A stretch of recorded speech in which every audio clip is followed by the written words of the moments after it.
Começa aqui o Fogo contra Fogo. Paulo Moraes, boa noite. Boa noite. Daninha Pintos, boa noite. Olá, boa noite. Vamos começar por esta questão dos abusos fiscais. Acabamos de ver uma grande reportagem sobre isso. O que é que está a acontecer? A máquina fiscal tornou-se cega ou está a cumprir a lei? A máquina fiscal faz aquilo que os contribuintes deixam ela fazer a partir de certa altura. Este governo conseguiu esta coisa notável. Eu sempre ouvi dizer que se todos pagarem, todos pagamos menos. Mas nunca tantos pagaram tantos como agora. Ou seja, nunca tantos contribuintes pagaram tantos impostos como agora. Este governo conseguiu esta coisa notável, pôr todos a pagar o máximo. E cada vez mais. E sempre que há algum problema, ele não corta nas mordomias, não corta nos telemóveis, nos milhares e milhares de telemóveis que há por aí, gratuitamente, desde os jotinhas aos assessores, aos milhares de assessores. Não corta nos ordenados, nem nas nomeações dos seus assessores. Vai ao bolso do contribuinte. Vai ao bolso, porque o contribuinte português é dócil, é submisso e é conformista. Mas há casos ridículos aqui. Pois há. Isso só ilustra o que eu estou a dizer. Exatamente isso. Eles fazem aquilo que as pessoas... Inclusivamente, permitem-se fazer essas coisas perfeitamente absurdas. Eu ouvi agora algumas delas. Isto só num país onde sem civismo, onde a cidadania realmente é residual. Porque não é lícito, do ponto de vista político, do ponto de vista moral e até do ponto de vista jurídico, que se faça permanentemente este assalto aos rendimentos dos contribuintes. Para alimentar, muitas vezes, despesas supérfluas, para alimentar uma imensa teia clientelar, que não é só no governo, é nas câmaras municipais. Se eu for à Câmara de Lisboa, se forem fazer uma análise do que é o supérfluo, os gastos, os milhares e milhares de bois que estão infiltrados, metidos na Câmara de Lisboa, unicamente por fidelidades partidárias, se eu ficar assustado. A frota automóvel da Câmara de Lisboa. A quantidade enorme de pessoas que ali estão, as dezenas de assessores que ali existem para o Presidente, para o Vice-Presidente, até o próprio vereador da oposição tem carro com motorista ao seu serviço. Porque os contribuintes se pagam isto, porque os contribuintes não reagem, porque os contribuintes não sabem ou não têm querido fazer as mudanças que é necessário fazer neste estado de degradação cívica, moral e política. Não têm sabido mudar estas pessoas que se vivem há 40 anos num despesismo absolutamente insuportável para o país, que é uma ofensa. E note que é necessário, isto é alimentado com o dinheiro dos privados, com o dinheiro de quem trabalha na privada, com o dinheiro das pequenas empresas, dos pequenos empresários. Mas a questão é que há coisas que decorrem da lei, todos temos que pagar impostos e devemos pagá-los, não é? E há outras situações que são... Mas todos não. Pode quase dizer-se que são um abuso, não é? Um abuso. Porquê é que os partidos, porquê é que os dirigentes do PSD e do CDS que estão no poder e lançam estes assaltos fiscais aos contribuintes, porquê é que eles andam em automóveis topo de gama totalmente isentos de impostos, comprados pelos partidos totalmente isentos de impostos? Porquê é que o PSD e o CDS estão totalmente isentos de impostos, aliás, como aos outros partidos? Porquê que estão? Não devia, eles não são Estado.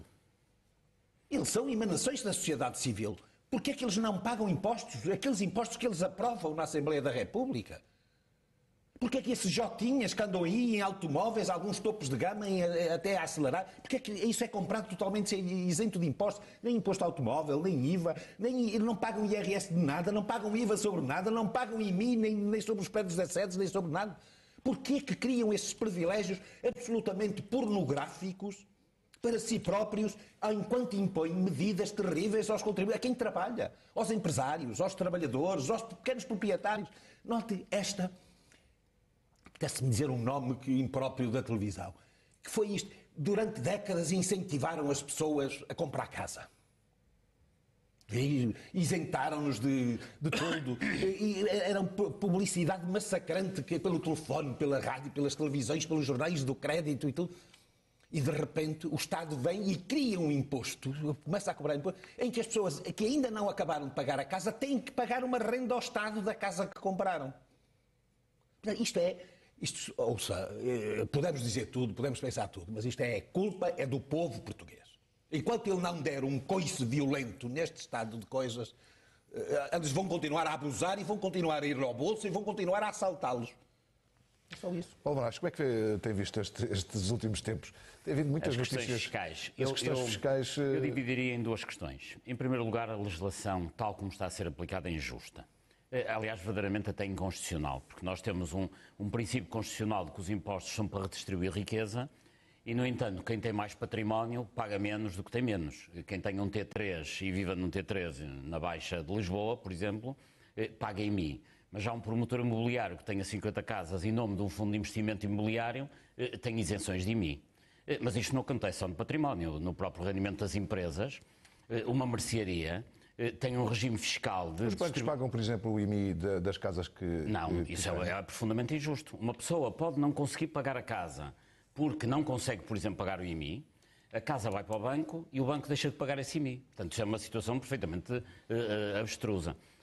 Peço desculpa pela expressão, mas isto acontece ao nível de património, acontece também ao nível de rendimento. Hoje, quem abrir uma mercearia, um conjunto de amigos que abram uma mercearia, tem um regime fiscal de tributação dos lucros muito pior do que quem tiver um hipermercado. Acontece também ao nível do imposto sobre o consumo, apesar da própria Constituição dizer que devem ser penalizados os bens com consumo, os bens de luxo, perdão, ao nível de consumo, quem tomar um pequeno almoço no Hotel 5 Estrelas paga IVA a 6%. Mas se for tomar do café em frente, paga IVA a 23%. Portanto, na própria essência, a legislação fiscal está a ser mal aplicada e perverte o princípio de que os impostos são para redistribuir riqueza. Porque as maiores empresas pagam menos impostos que as pequenas, quem tem mais património paga menos imposto do que quem tem menos, as maiores empresas pagam menos e assim sucessivamente. Portanto, isto está tudo a funcionar mal na própria essência legislativa. E normalmente isto é definido ao nível da aprovação do Orçamento de Estado em cada ano, mas tem sido sempre assim e a piorar de ano para ano. Agora, depois outra questão é a máquina administrativa de cobrança fiscal, que durante muito tempo funcionou muito mal, e nós lembramos que houve um momento em que o Diretor-Geral foi o atual Ministro da Saúde, Paulo Macedo, que fez uma grande reforma e uma grande modernização da máquina fiscal, e foi justamente nessa altura que começaram a dizer, se todos pagarmos, todos pagamos menos. Acontece que a máquina ganhou eficiência, isso é positivo, enfim, uma máquina administrativa funcionar bem deve ser louvado. O facto é que a máquina ganhou eficiência e todos passaram a pagar mais. Pois. E a agravante mais recente é que, havendo uma máquina de administração pública a funcionar bem, então resolveram pô-la ao serviço dos privados. Aliás, todos estes problemas na máquina fiscal surgiram porque a máquina da administração fiscal começou a fazer cobranças nas autoestradas, ou seja, começou a prestar serviços... Para os acionistas de empresas exatamente, privadas. Para privados. Aumentar isto é que é o mais perverso de tudo. E agora quer pôr os contribuintes a trabalhar para a máquina fiscal. Bom, isto agora tem-se baralhado um pouco, mas eu acho que o que aconteceu é que tínhamos uma máquina, apesar de tudo, fiscal a funcionar bem, embora o sistema fiscal seja mau, ou seja, era uma máquina fiscal a aplicar bem um mau sistema, e neste momento temos o mal dos dois mundos, que é uma máquina fiscal a funcionar mal, a aplicar um sistema que também é mau. E para mim o que é grave, aliás, este governo tem que explicar isso às pessoas com muita clareza, porque é que tinha uma máquina a funcionar bem e pôs essa máquina ao serviço dos privados. Aliás, são conhecidos os escândalos que têm sido as cobranças nas autoestradas, em que a máquina fiscal faz um verdadeiro assédio aos automobilistas que, porque passaram 3 vezes numa portagem sem pagar por uma razão qualquer, levam multas de 500 euros. Aliás, têm sido conhecidos, aliás, temos visto na imprensa casos em que pessoas, por não terem pago uma portagem de 3 euros, acabam de pagar uma multa de 500. Isso é completamente inadmissível e eu julgo que... É desproporcionado, não é? É desproporcionado, é injusto, é completamente... O senhor acha que, enfim, as pessoas que trabalham na máquina fiscal, vamos partir do princípio que são pessoas de bem... Sim, isso, não há dúvida sobre isso. Queixam-se de falta, ou seja, que estas situações que têm ocorrido são por falta de intervenção humana, portanto, falta gente na máquina fiscal. Será que falta? É evidente que uma máquina fiscal que tenha um determinado tipo de filosofia, que deve tratar do fisco, que é uma das componentes fundamentais do funcionamento de uma democracia, se põe essa máquina fiscal ao serviço da brisa e de concessionários de autoestradas, etc., perverte todo tipo de funcionamento. É que é completamente diferente uma máquina fiscal que vai cobrar impostos aos contribuintes para serem esses impostos depois canalizados para o bem comum. Sabemos que depois isto na prática não tem funcionado, infelizmente, mas apesar de tudo, conceptualmente, uma coisa é isto, completamente distinto é depois pôr essa máquina a prestar serviços aos amigos dos governantes. Porque verdadeiramente é isto que se passa. Porque o fisco não anda a prestar serviços a todas as empresas privadas. O fisco anda a prestar serviços às empresas privadas que dominam o regime. Sabe que já aconteceu comigo uma coisa, já tive penhorado 3 ou 4 vezes pelas finanças. Coisas absolutamente, porque eu não sei sequer, eles nem nos avisam. Uma delas foi o meu contabilista. Está na internet. Pois é, eu tenho que ir à internet a ver se tenho algum processo contra mim. Eu faço isso de vez em quando. Está bem, mas você tem muito tempo, tem todo o tempo do mundo. Eu não tenho tempo é que se demora muito, aquilo ando aumenta, sempre a correr de um lado para o outro. Percebe? E não vou, de facto, nunca tive esse hábito. Eu trabalho nos tribunais há 20 e tal anos. Bom, e quando há um processo contra uma pessoa, a primeira coisa que se faz é notificar essa pessoa de que há uma pretensão contra ela. E eu devia-me escrever uma carta, mandar um SMS, um mail, uma coisa qualquer a dizer, olha, o Estado acha que você, entende que você, o que é que tem a dizer? No princípio, ouvir a parte contrária, mas não. Mandam-me uma carta a dizer que já está penhorada a minha conta bancária, que vai ser penhorada a minha casa, ou que seja, já está na fase executiva o processo. Por amor de Deus, quer dizer, isso é terrorismo de Estado. Isso é o Estado, não é acima das... É o Estado contra as pessoas. É o Estado de negação da dignidade humana, da dimensão humana que subjaz a qualquer instituição moderna. Há outros casos eu não sei, eu vou correr pagar uma coisa que era 70 euros, que o meu contabilista se esqueceu de uma... Vou correr pagar 300 ou 300 e tal euros. Outra vez, olha, foi isto. Eu passei e adquiri uns serviços a um profissional privado e ele perguntou se eu queria recibo e eu disse que sim. E então ele fez-me um recibo, porque eu nem olhei para o recibo, guardei o recibo, fez-me um recibo em que eu fazia supostamente uma retenção. Bom, enfim, não sabia de nada, atirei para lá com o recibo, ficou lá e não entreguei a retenção. Eram 20 euros ou 20 e poucos euros, não entreguei a retenção. Quando vinha a sair, já estava a piorar em marcha, já me estavam a piorar. Podia-me dizer, olha, o senhor não entregou aqui este recibo de fulano tal. Um SMS, uma daquelas chamadas que por vezes fazem, olha que você está em coisa, vá ao seu site ver. Mas não, eu tenho que ir a um site na internet saber se há processos contra mim. Porque quem instaura os processos não se dá ao trabalho, é muito cansativo, é muito dispendioso, notificar a parte cujo património vai atacar. Percebe? Isto não é eficiência da máquina fiscal. Isto é uma forma de assaltar, porque a maior parte das pessoas não tem esse hábito e eu não tenho que andar na internet a saber se há processos contra mim.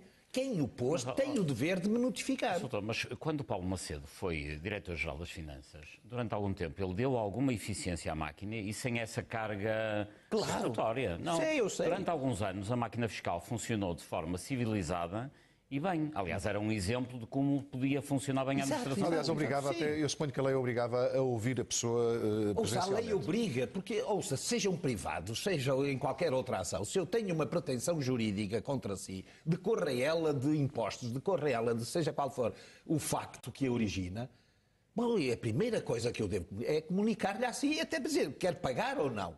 Agora, eles não. É como os pistoleiros americanos. Primeiro disparam e depois perguntam quem é, o que é que se passa. Há outras situações em que isso é comum em todas as finanças, independentemente da repartição, que aconselham as pessoas, em caso de dúvida, às vezes as finanças estão erradas, porque acontece, mas aconselham as pessoas a pagar primeiro e protestar depois. É isso, primeiro dispara e depois pergunta quem está, quem é.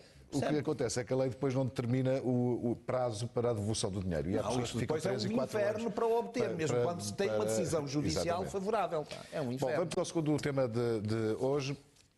A investigação dos vistos Gold teve vários desenvolvimentos e foi conhecido pela imprensa algumas das escutas. Há um caso com o juiz da Presidente do Tribunal da Relação de Lisboa que foi ilibado pelo Supremo, o juiz Vaz das Neves. O que é que acha desta decisão do Supremo? Acha que foi uma proteção corporativa ou não? Olha, não acho.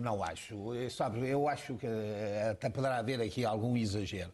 Eu conheci, enquanto bastonário, o Presidente do Tribunal da Relação de Lisboa.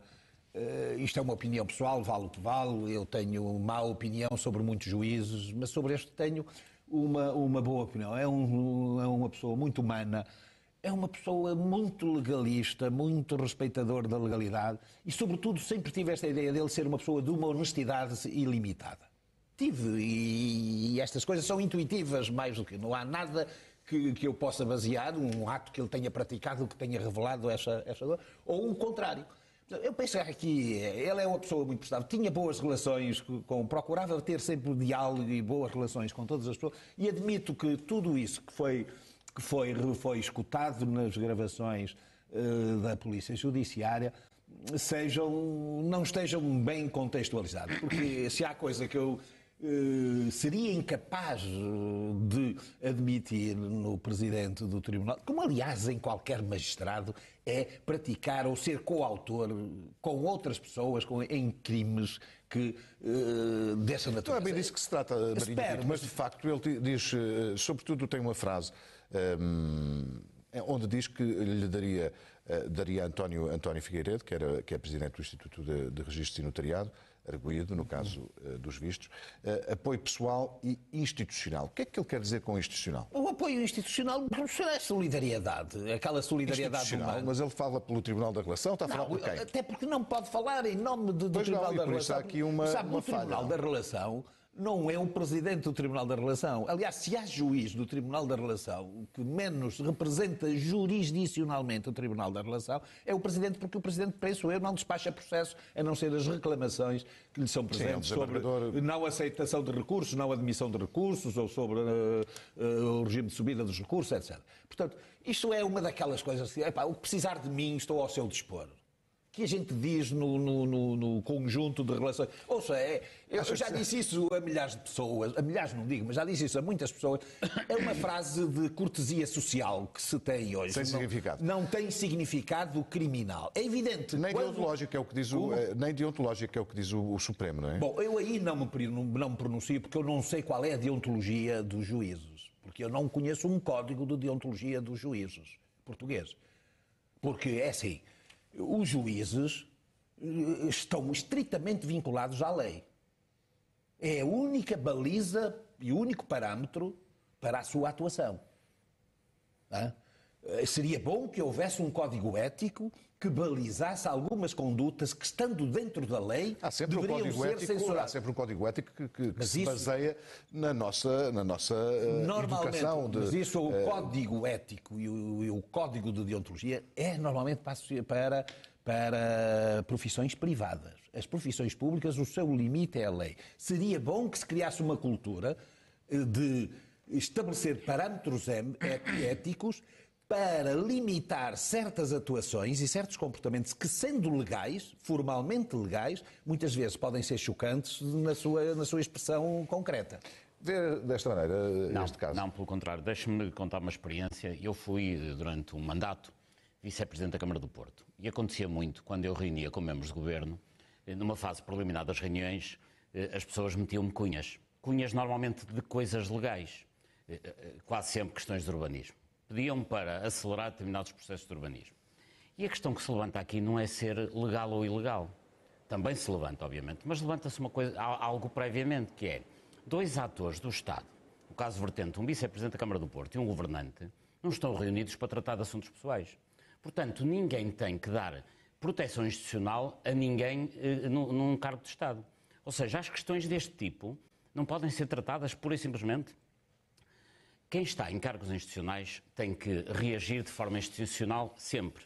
No caso vertente, estamos a falar dos vistos gold, já sei que o Dr. Marinho Pinto não vai concordar com isto, mas os vistos são... Deixe-me para mim, deixe-me a liberdade de escolher aquilo com que eu concordo ou discordo. Não me atribua a mim, ou eu não queira limitar a minha liberdade de discordância. Então pode concordar que eu acho que é um grande progresso nessa matéria.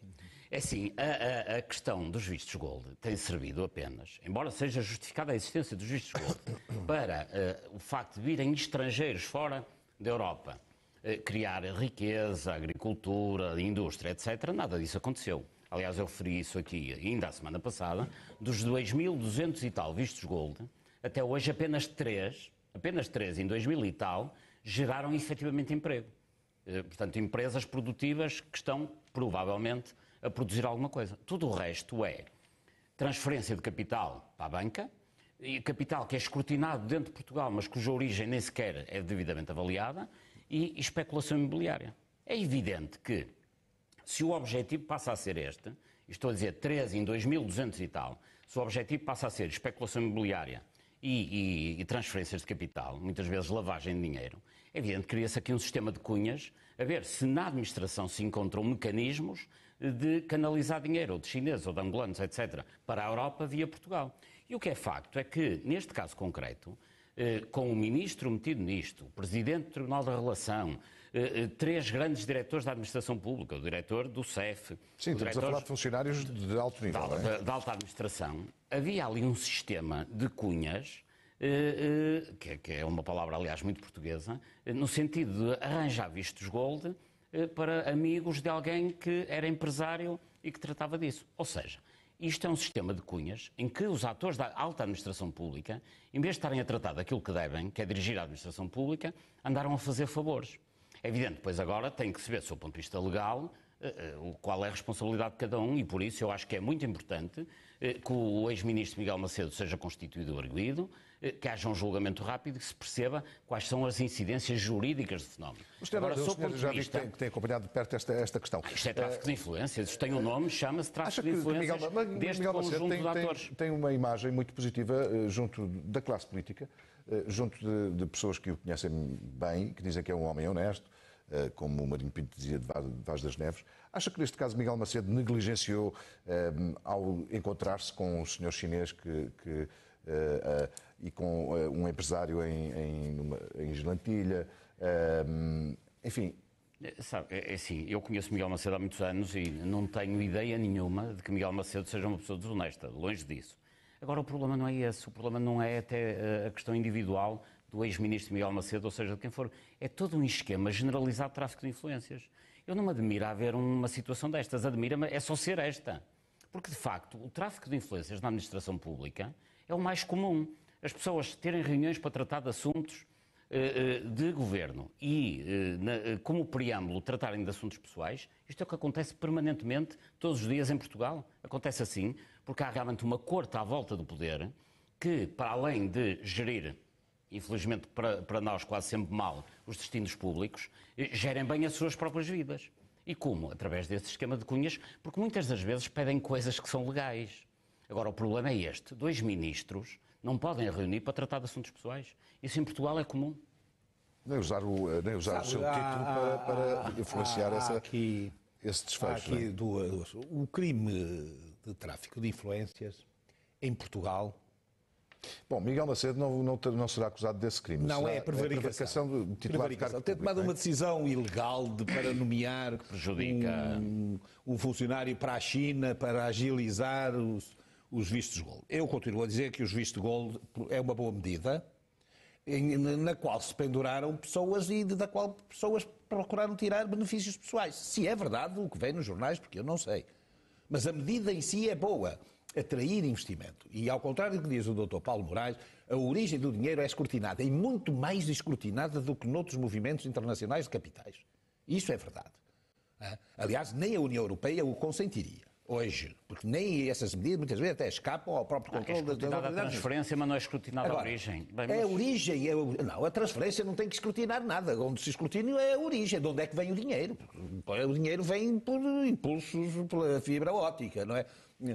Pela ordem de pagamento, é de onde é que ele provém, e aí é que é o escrutínio, porque se ele é do tráfico de drogas, se ele é do tráfico de armas, se ele é da Al-Qaeda ou de outras... Isso é que é escrutinado e é pente fino, ao contrário do que diz o Dr. Paulo Moraes, aí não há problema, sobre a origem do dinheiro não há problema. A medida é boa, visava trazer dinheiro para Portugal, porque o que falta aqui neste país é dinheiro, e o facto de não criar empregos diretos cria empregos indiretos, o facto de estar na banca aumenta a capacidade de resposta da banca aos pedidos de crédito das empresas, e isso é positivo. Mas não é. O crime de tráfico de influências é um crime que envolve só funcionários públicos. É assim, é a velha cunha, é o velho empenho português. Eu quero que o meu filho passe no exame, dou-lhe a si, peço-lhe a si, para você que é influente, utilizar a sua influência junto de um decisor para que ele profira uma decisão favorável. A decisão pode ser ilegal ou pode ser legal.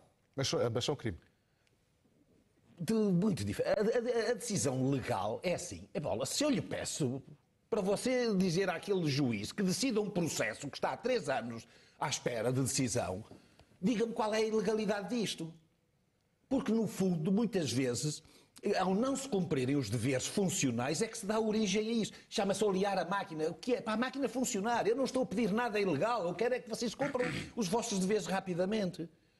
Bom, se uma pessoa tem ali, o professor tem os exames para corrigir e está há 2 meses sem proferir as notas, eu não quero que ele me favoreça na nota, quero que ele publique a avaliação que fez de mim.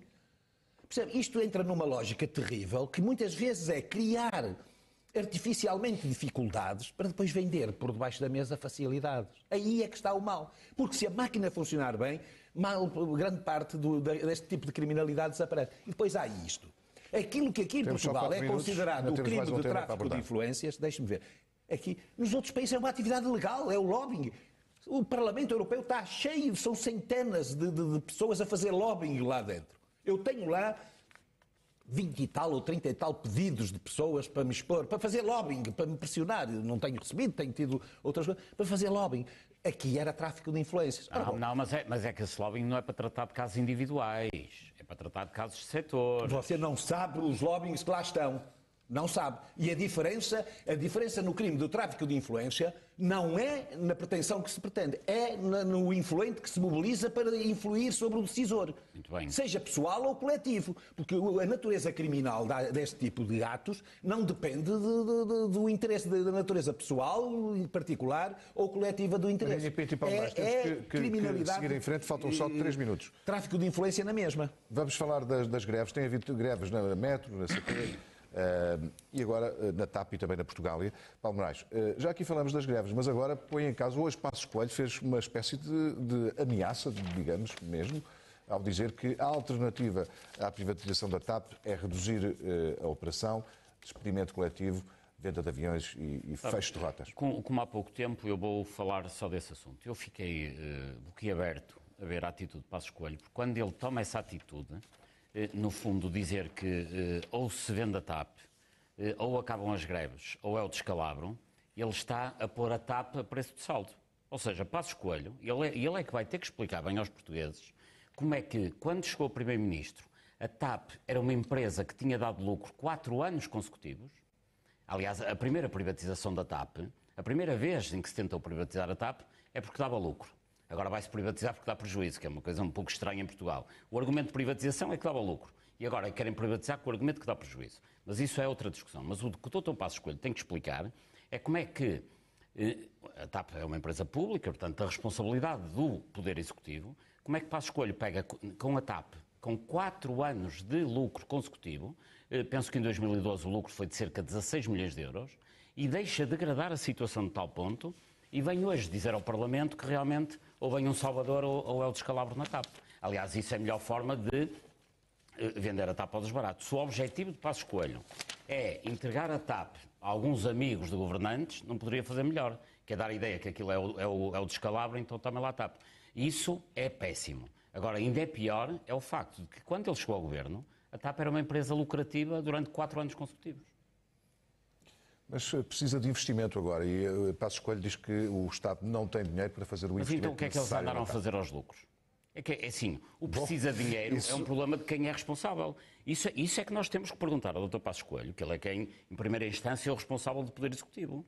É que a TAP, o estado em que está, é a responsabilidade de quem? Dos cidadãos, dos estrangeiros? Não, a TAP é uma empresa pública, é a responsabilidade do Poder Executivo. Nós é que temos que pedir responsabilidades a Passos Coelho.